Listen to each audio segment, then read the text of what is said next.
This is an exciting event. We've graduated more than 80 startups. We've supported around 200. And one of the flagship things that we do at AUB's Innovation Park is that we support our founders to be able to grow on a global level. We've learned that talent can be found, but really resilience, adaptability, and execution are quite rare.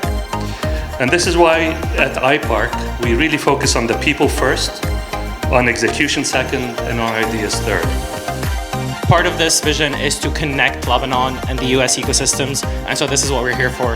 I see this as a confirmation that we are on the right track by betting on digital technology as the driving engine of the Lebanese economy over the next few years.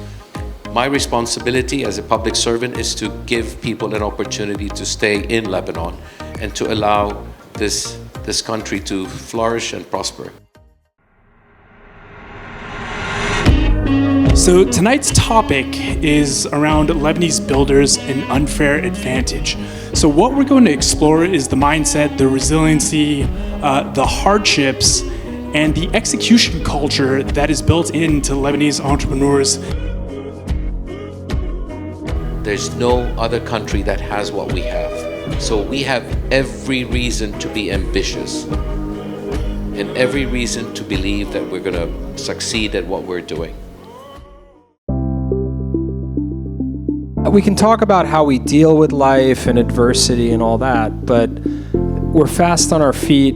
We communicate incredibly well. We adapt incredibly well.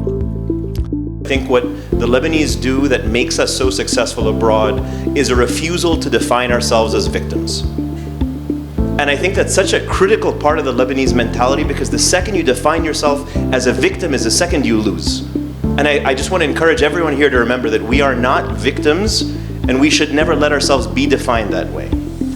I have an obligation to give back to the people around me. I have an obligation to keep the country that I am from successful. And so the willingness to adapt your thinking and to navigate change, which we're tested on, right, as Lebanese, is an advantage. It's a skill that we get to use in the world. You just have to recognize that where you are based will open up different types of companies for you, and where you start your company is a very important decision that will stay with you for a long time.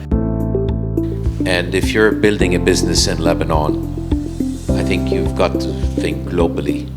And the business of technology, or the technology, allows you to think bigger, beyond borders. So don't limit yourself to Lebanon. What we're learning, and some are ahead of others, is that people still want to connect. We're really good connectors, and the people that connect with others and find paths to connect are going to have an advantage. Being at AUB in Lebanon, in the middle of several continents and countries, it's really, really helping us connect again and make this comprehensive community that is making the magic.